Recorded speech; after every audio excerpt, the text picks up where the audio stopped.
Welcome in, welcome in. Saturday night means it's time for DFS Chalk Talk, brought to you by Triple Play Fantasy, and we get it going right after this.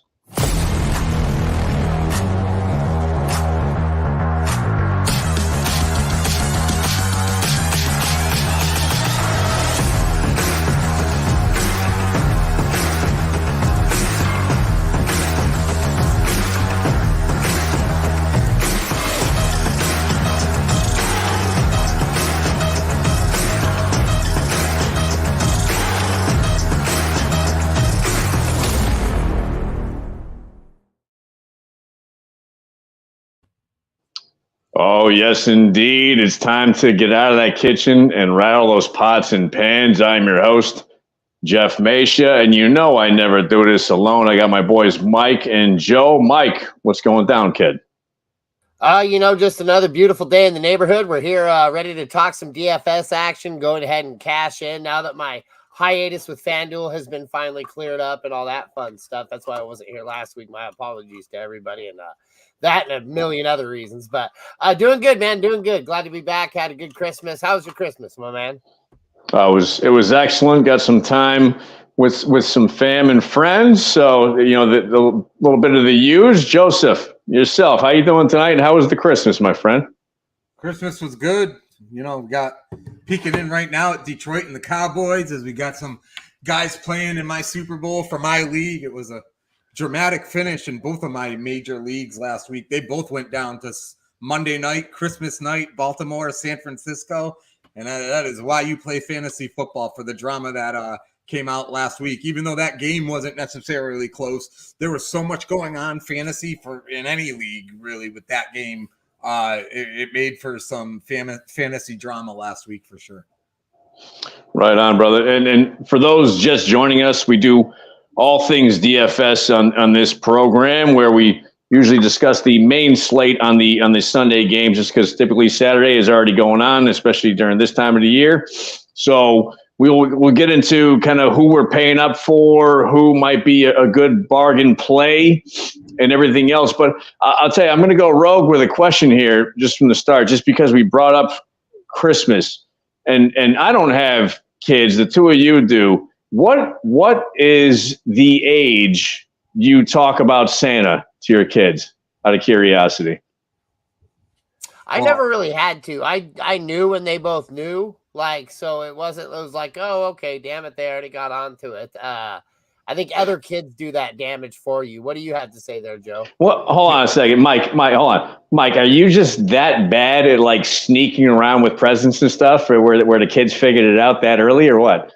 That could be it. Yeah, I'm pretty loud. I mean, even when I'm being very, very quiet, I'm the third loudest person on the planet. So, and he's been around too, because he's got the older ones and now the younger ones, so he's getting to do it all over again for the second time. But my two young ones are in the thick of it. They'll believe anything we say at this point. And then my 12-year-old, I think it was more like 7-8 years old, but Mikey makes a good point. The school pretty much takes care of that conversation for you for sure. But it's kind of funny, though, because even though at 7, 8, 9 for Ava, she knew it was fake, but still wanted to believe. And even at 12, she partakes in Christmas things that I'm surprised she's still partaking in. But I guess that's a good thing. That's awesome. Yeah, I mean, well, I think part of it is you got the two younger kids, too. So she probably still wants to believe, just at least have them get into it a little bit more than they normally would. So just again, rogue question. Were you opening gifts up on Christmas morning in front of a Christmas tree in the living room with your sir? How does that even work without kids? I don't even know anymore. Yeah, it was just some Christmas. A couple of them. We got one of the trees that stands on the counter there. Nothing that was dragged in like Clark Griswold. So. But, yeah, I mean, it's not as a big deal as it used to be. And again, in my opinion, Christmas is really more for the kids. And I'm sure you guys will probably agree, just to kind of see their faces Christmas morning, just to kind of see that they still believe in the Santa thing, and that it's all exciting, and you get to see the gifts and everything else. I mean, unless I'm mistaken, but I assume that's the case. You get to revisit all the movies too. Which I mean, I'll tell you, we got into it Die Hard. I mean, I'm sure you haven't watched that yet with the kids, but that's, I mean, the greatest Christmas movie of all time. And I know Mike agrees with that one, but in any case. How dare you assume that I haven't let my kids watch that already? Touche, kid. So in any case, we'll get into our full lineups here. Like I said, we'll talk about who we're paying up for, who our bargain plays are, and going to go back and forth as far as what might be a good play, what might necessarily not be. So full lineup, I'm going to go ahead. Mike, why don't we roll with you? We'll start with you. Who you got full lineup-wise, and we'll kind of take it from there. You got it. So if you look over here on the right, I got my guys. I got Derek Carr in there. Derek Carr, I think he's going to do really good against Tampa Bay. He's been on fire. He gave us 20 last week, 25 the week before. Devin Singletary's been dominating on that offense. I think that he's going to be continuing that domination against a weak Tennessee team that really doesn't have a whole lot to play for. And this Houston team actually still has some hope in that playoff position. So I'm going to roll with Devin Singletary. Javonte Williams, there's another team that's in there for the playoffs, although if you asked them last week, I don't think any of them knew that when they dropped that egg last week. But I think Javonte Williams is a good play this week. Deebo Samuels, man, we got to pay up. We got to pay up. He's costing us $8,800, but you know what? It is well worth it. Deebo Samuels has been on fire this year, and every single game he's in, it's just better and better. And so for that kind of money, I'm still pretty happy with it. I still think he's going to have a huge return. We got DJ Chark. He had a big week last week. Maybe Bryce Young decides that he is one of the more premier receivers on that team and actually gives him the attention that he gave him last week. If we can even just get half of that, I think in the 7 to 10 range, I think we're going to be pretty happy with DJ Chark at 6,000. And then Noah Brown, 6,500. I'm pretty excited about Noah Brown on that offense. He's not going in there with a questionable tag, fully healthy, ready to rock. On the other side of Nico Collins, it should be good with Tank Dell out of there. We got Kittle coming in there for the other side of San Francisco because I think they're going to score a ton of points quick against Washington. I don't think they're even going to need to play him in the second half. And then DeAndre Swift at home against Arizona. That's a hell of a matchup for him. He's been getting a little bit more involved in that Philly team. Is going to have to do something to turn that around. And then last but not least, we got that Broncos defense. I think they'll be able to shut the Chargers down. That quarterback is nothing to be afraid of. Go ahead and hammer, guys. What do you got? Well, so before I let Joe get into it, I'll say this. So the Deebo, Javonte, Noah Brown play, I think those are all good plays. Anybody, and Joe's going to get into San Francisco, I'm sure, but especially Deebo, man, the guy has simply been on fire. And coming off that loss at Washington, I mean, Washington's defense is just Swiss cheese. I think that everybody's going to have an enormous game. The tough part is when you have Christian McCaffrey at 11,000 on FanDuel, that's tough to fit him into a lineup. So Deebo at 8,800 is almost a bargain considered to McCaffrey. Here's what I have a little bit of a problem with is DeAndre Swift. He's at home versus Arizona. He's 7,600. Now, DeAndre Swift hasn't been over 18 FanDuel points since September 14th. Now, he had a good week last week, but he still only had 15.2. So if you kind of average that, if you want to maybe kind of average or just go against a couple of the players in that same price range, you're looking at James Cook, he's 7,600 as well, and you got Alvin Kamara at 7,500. I don't know what you think, Joe, but those might be better plays in my opinion. What do you think? Yeah, that's a tough one. I loved Swift at the beginning of the year. He was phenomenal. He calmed down. Jalen Hurts certainly is taking away some of the rushing touchdowns. There's no doubt about it. But he was very good last week, and he's getting a lot of carries. If anything, I'm surprised he's not a little more consistently involved in the pass game. But I would say coming off the week he had last week and another great matchup this week, I'm all right with it. I think you make a point, Jeff. There's some other starts there that, at that price that you could also sell me on. I mean, Barkley's 7,800, Rachaad White 7,900. Like you said, Cook, who all of a sudden now Cook too didn't have a huge week last week either. Kamara's been a little weird. He's questionable with an illness. I could go either way on that one. I don't have I guess I would also probably zero in with Swift because when you look at the other guys in the lineup, I don't have a problem with much of anything. Derek Carr all of a sudden is become a 20-plus quarterback the last couple of weeks, helped me win a playoff game last week. I don't have a problem there. Singletary won't go away in Houston, and now they got Stroud back. I feel good there. The only reason why Javonte Williams isn't in my lineup on DraftKings is because I was able to fit James Conner in for a couple $100 more, but I was targeting Williams because I think that's a great matchup for them. And now without Russell Wilson, I'm sure they want to run the ball. The Denver defense, I think, is a good play against a Charger team that's kind of lost the will for the rest of the year. Shark, I think I hadn't thought about Shark for this week, but I think Mikey made some great points there. And as a cheaper play, he's even way cheaper on DraftKings too than the 6,000 on FanDuel.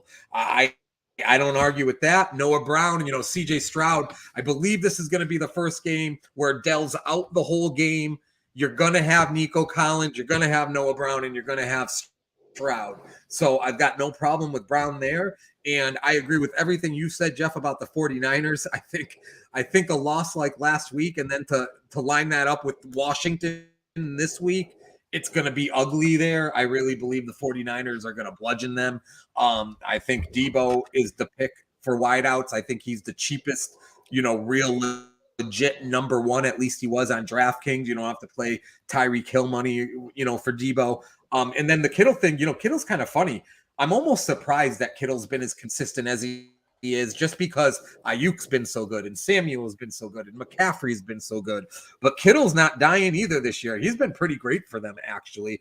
No issue with that one. So as much as I would love to disagree with a bunch of this here, I think Swift's the only one where I would really question and say, all right, what else could you do? But I don't have a problem with Swift.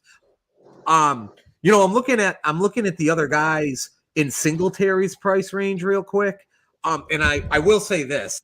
I'm a huge James Conner fan.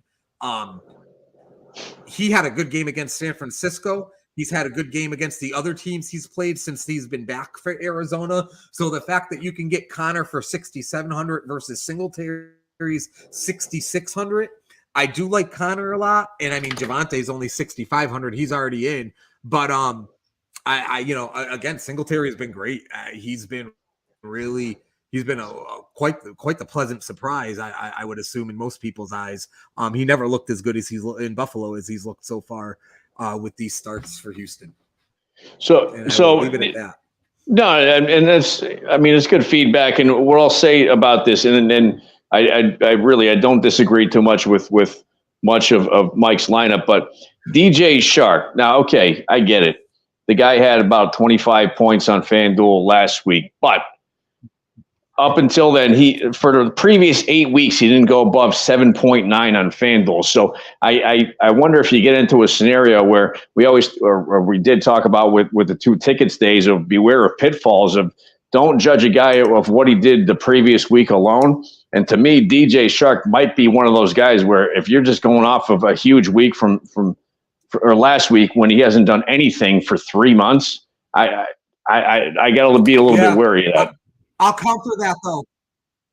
I'll defend Mikey on that, and I'll use George Pickens as an example. So with Carolina and Pittsburgh, you have offensive coordinator, coach, and play calling changes all in the last few weeks.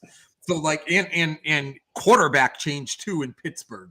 So as much as Pickens has stunk, and you don't want to overreact to what he did last week, in my mind, and I think the same way for Shark, you got new guys there calling the plays who are, deciding to focus on the more talented individuals on the offense. To Mikey's point, Shark's talented, just wasn't getting any looks. Now, he's not a lock to do another, have another week like last week, but I think there's just a different ball game now in Carolina with the coaching change, just like there's a different ball game now in Pittsburgh with the offensive coordinator and the quarterback change. So I can see both ways on that one. What have you done for me lately can kind of trap you sometimes, but Carolina and Pittsburgh have just kind of changed course. Maybe these guys are going to stay involved. Maybe they're not. Time will tell. Right on. And I appreciate that. Mike, I don't know if you necessarily agree or disagree with all that, but a little bit of feedback on your lineup there, kid. Yeah, I don't mind it a bit. I definitely had the same apprehension when I was grabbing both of those guys. It's just I feel like they're going to be a little bit more involved in those offenses this week. It's quite a swing for the fence on both, though. Like I know that I definitely understand your apprehension for sure. Right on. So I'm gonna, because Joe just seems a little antsy, I'm gonna make him wait to do his lineup. So I'm gonna have him put my lineup up there on FanDuel this week, if we can get that going. So right off the bat, I got QB. I got Lamar Jackson at home versus Miami. He's 7,900. To me, that's a bit of a bargain. Running back, I'm going Devin Achane at Baltimore, 6,900. And actually, we didn't get into this, but because we talked about injuries before, and Joe said there was a bunch of them. So after I give my lineup, Joe, why don't we go through some of the injuries because there's a bunch of them this week that have some impact on. So, and one of them being Raheem Mostert, which is why I got Achane in there. Mostert might play, but Achane's still going to get some carries. We've seen both of those guys put up points in multiple games. So Javonte Williams at home versus the Chargers, 6,500. I think that's a big play this week. You got the monster Jarrett Stidham at quarterback for the Broncos, so he's going to be fantastic, I'm sure. So Javonte Williams to me is actually a pretty good play at 6,500. Wide receiver, we already went over Deebo Samuel. The guy's a stud, 8,800. I don't care that he's that price. Actually, he's 1,000 less than Tyreek Hill, which I actually still think is a bargain. He might even be, to me, a little bit over Tyreek Hill, but I digress.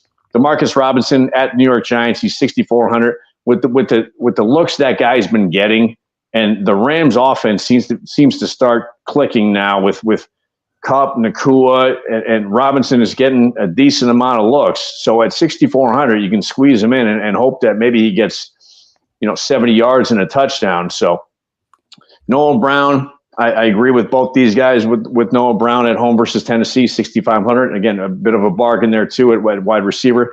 Tight end, I'm going Dalton Kincaid at home versus New England, 6,500. Now, New England's defense is tough, yes, but Buffalo's going to put up some points, and I have to think that Dalton Kincaid might get a touchdown here or there and might do something halfway decent. So flex, Joe just brought him out there. Actually, pull that one back up if you want to bring up Austin Eckler. So Eckler, and the funny thing was, when I was picking Eckler, 6,900, if you thought about Austin Eckler last year, if 6,900 was anywhere near Austin Eckler's name, it was beyond a bargain and almost a joke. And I still think this guy has to have something left in the tank. I get it, they don't necessarily have the offense they had last year, and he hasn't put up the numbers that he's capable of. But at 6,900, how do I stay away from the guy against a Denver team who's basically mailed it in since they benched Russell Wilson? So, and then defense-wise, I'm going the Rams at the New York Giants, 4,500. Tyrod Taylor did halfway decent last week. Do I think he repeats that? He's Tyrod Taylor. He's been in the league 13 years, and he played for about 19 different teams. So I have to think the Rams defense might actually do something. So in any case, go ahead, fellas. Pick away at it. Well, I'll go ahead and lead this one off with, first off, everybody, how do you guys like my Russell Wilson impression? Sitting. That's great.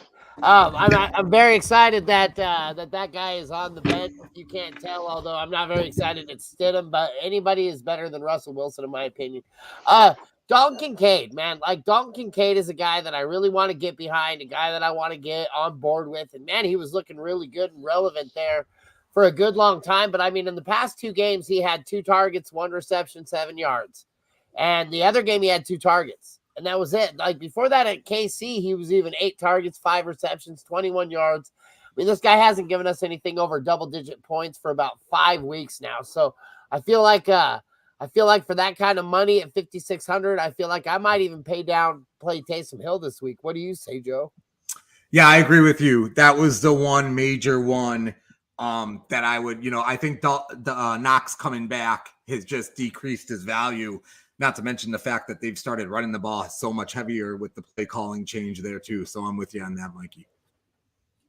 Yeah, that's the only thing I can really pick apart on this. Demarcus Robinson to me is also another real big long shot. I mean, when you've got that offense firing all cylinders, those cylinders involve Cooper Kupp and Puka Nakua. And I feel like Demarcus Robinson's even the third guy on that list. Although, yeah, he's been looking more relevant the past 2 weeks, so I don't mind the shot. And actually, I'll say this, Mike. He might even be the fourth when you factor in Kyron Williams. So I certainly get your point there. It's kind of one of those things where you're looking to fit somebody in at a discount when you take guys like Debo, Lamar Jackson, and so on. So I certainly get your point, though. Joe, what do you say?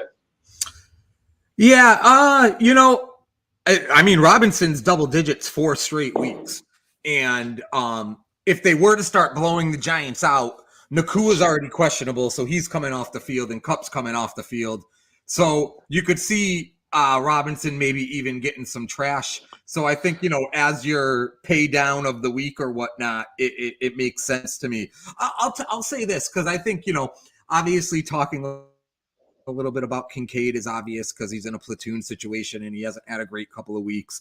I think you addressed Eckler. I don't understand why they stopped giving Eckler 20, 25, 30 touches a game. I don't really get it, but I don't really get anything that's happened there this year. And, now they're building on next year. But Eckler for 6,900, I think it could be a bargain. And I don't think Denver is feeling very motivated either this week. So I don't disagree there. The only other one that I would actually pick apart a little bit would be A-Chain.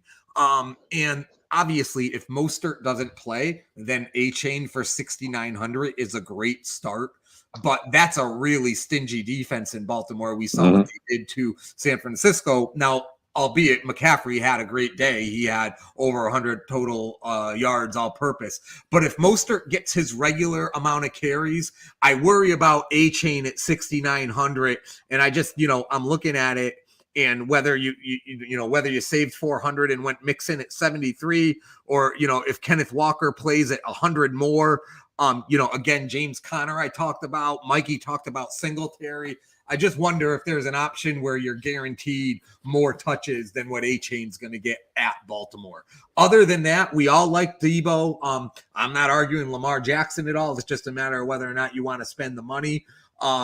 Javonte Williams, I'm with you guys there. Noah Brown, I'm with you guys there. And I'm fine with the Ram defense too. I would look at A-Chain would probably be the one guy more than anything, and maybe Kincaid to swap out. And it's funny you bring up Lamar Jackson though, because we I think we text during the week and we all kind of agreed that Justin Fields might actually be a halfway decent play this week too, but he's actually 300 more on FanDuel than Lamar Jackson. So to me, that was almost a weird bargain a little bit to get Lamar, because he's a little bit more consistent than Justin Fields. You know what I mean? That's a fair point. On DraftKings, Lamar's 400 more than Fields. So yeah, if they're, and we talk about it a little bit, but you absolutely got to take that into consideration if one site has him priced a little differently. But I mean, it's Lamar Jackson too. And he looked great, pass throwing the ball last week also. If anything, I was frustrated he didn't run more, and he still ended up with 22 DraftKings points against San Francisco. So right on. And again, one more tangent, because I don't know if you guys saw this. There was a sports book bet this past weekend where it was a $5 bet and a 14-player parlay. Joe, did you see that one? Yeah, the touchdowns, right? It was anytime touchdowns, 14 guys.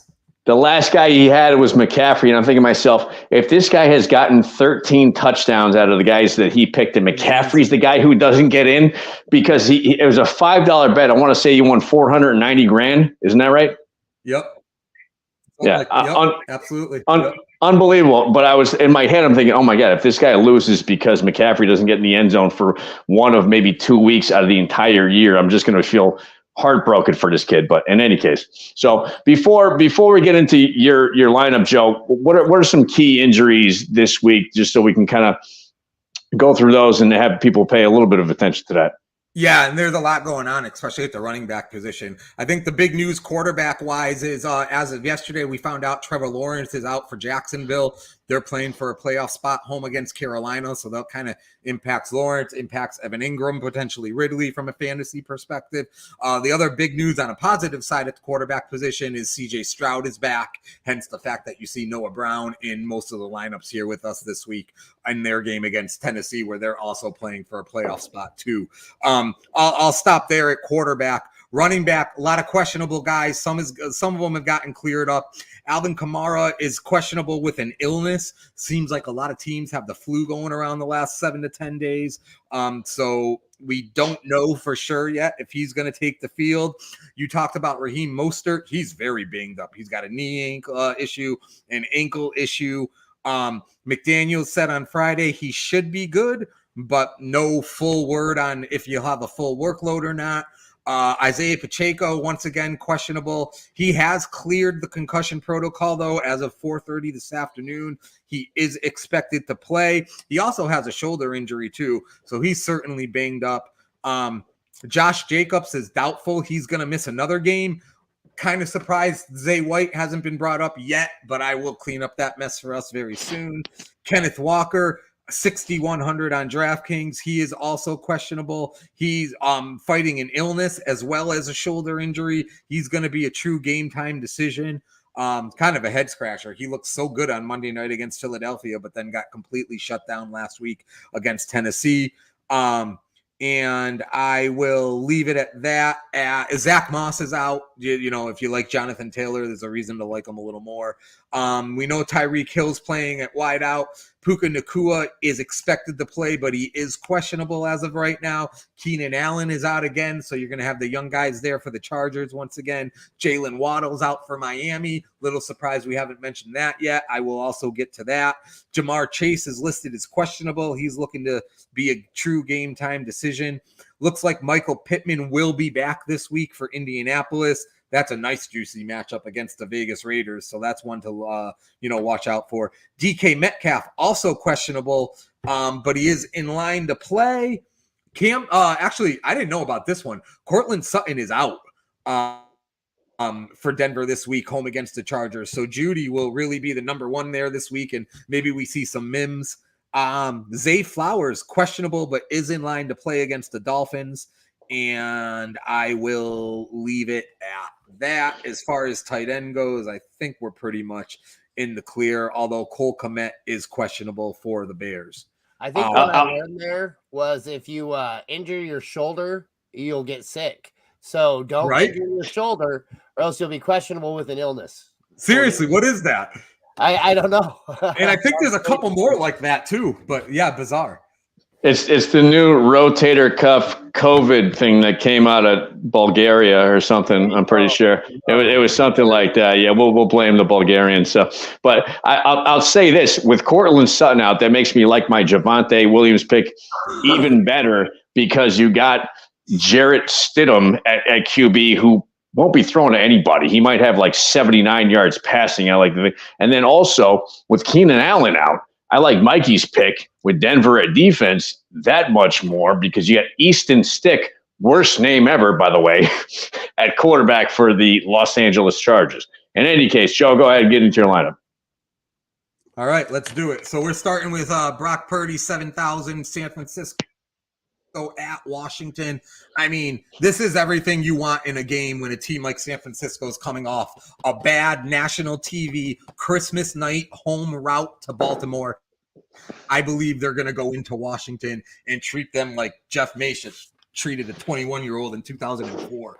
So I'm really loving the 49ers this week. We got Debo in the lineup too at 7,700. All three of us are playing Debo. So love that. Would love to get McCaffrey in, but again, Jeff said it. You don't want to pay. It's 9,600 on DraftKings and I think 11,000 on FanDuel. At running back, we're going to go Kyren Williams, the Rams against the Giants. Williams has just been absolutely insane since coming back from injury. His worst week is 21 rushes for 88 yards and a touchdown. He's been absolutely phenomenal. No reason it's going to change. And it's just, what a difference like 6 weeks make. 6 weeks ago, nobody was talking about the Rams at all. You couldn't play Kupp. Stafford wasn't playing. Williams wasn't playing. Puka had the great start, and then he slowed down. Higbee wasn't playing. All of a sudden, the Rams are one of the hotter teams in the NFC. They're going to make the playoffs pretty much with this win that they're going to get this week against the Giants, and they're all relevant again from a fantasy perspective. running back cheap player of the week for me, Zamir White for the Raiders. He's been really phenomenal for them since Josh Jacobs has gone down. He's gone exactly 17.5 DraftKings points 2 weeks ago in a row, 5,100 at Indianapolis. That's a nice matchup from him. We talked about Debo. I'm going to go back to the George Pickens for the Steelers at 5,300, I think it is. And, I'm going to take a look. I'm going to set you guys up to reel me on this one. I'll even take a look real quick at who else is there at 5,300. But the guy they finally let loose last week with Mason Rudolph. Why you don't do it with the other quarterbacks, but then you do it with Mason Rudolph, I don't understand. But they did it. Now they're at Seattle, not necessarily a great secondary. So for 5,300, I think Pickens is worth that money to take the shot there. CJ Wilson for Miami, 3,600. Jalen Waddle's out. Baltimore's a great defense, so they're going to scheme to take Tyreek Hill out of the game. They don't have a tight end that gets a lot of targets. So I really feel like guys like CJ Wilson and Berrios and Rivercraft or whatever his name is are all going to get some opportunities at Baltimore, especially if Baltimore comes out and scores quick. So I think CJ Wilson will prove to be worth the 3,600. I like Gerald Everett this week for the Chargers, not because I like the Chargers, but Jeff just mentioned it. Obviously, no Mike Williams, no Keenan Allen. They're starting to get the younger guys the ball there. They got nobody else to throw to other than really Quentin Johnson and Gerald Everett. And, the thing about Everett is people don't say his name often, but look at these. I mean, eight targets, 3 games in a row, 7 catches last week. So again, I mean, if he goes for 7 for 50 and no touchdowns, that's double digits on DraftKings, which I'd be very happy about. I can't get away from James Conner at 5,900 this week at Philadelphia. He has been great since he's returned from injury, 25, 17, and 22 DraftKings points. He's done it against San Francisco and Pittsburgh, so some of the better defenses. And they're using him in the pass game. 5 catches for 67 yards last week. He's basically the only guy on that offense right now. Hollywood Brown's out again. And I'll forecast a little bit of, pushback here. I could start Javonte Williams, who I absolutely like when it comes down to it. With Stidham playing quarterback, I have a little more faith in Connor having more chances to get in the end zone than Williams. You could go Singletary. Tennessee can be tough against the run sometimes. I know they have some injuries, so I just felt best about Connor at the 5,900. And then I'm going to Chiefs defense home against Cincinnati for 3,600. And the reason being is, the Chiefs defense has been pretty good. They haven't been horrible by any means. But the other piece of that is Jake Browning in Cincinnati. Yes, they let him air it out. Yes, he throws for a lot of yards and some touchdowns, but he's also been he's been fun with the turnovers. He's got 5 picks in his last 3 games, 3 last week, another fumble last week. So he's turning the ball over. So I'll expect the Chiefs to be a defensive opportunity this week against the Bengals. Right on. I can certainly appreciate that, brother. And then I'll say this. Obviously, the Debo and the Purdy picks, we expect those guys to bounce back huge. The 4 interceptions certainly, in my opinion, has to be an anomaly. This guy's an MVP candidate, and it just shows he's maybe human. But I say this guy bounces back hard. You saw me shaking my head, I'm sure, at James Conner. The reason I'm just not a Conner fan. I just don't think you gave me the stats. I get it, but they're at Philly. Philly's number 1 against the run, and then in Philly, as a former Pittsburgh Steeler, I think that the Philadelphia is a very tough place to play. It's a tough place to be a comedian. It's a tough place to do anything in. So James Conner in Philly, I think that's going to be a difficult matchup. What do you say, Mike? Mike, you're on mute, I believe. I actually agree with that. Another one that I kind of got right there.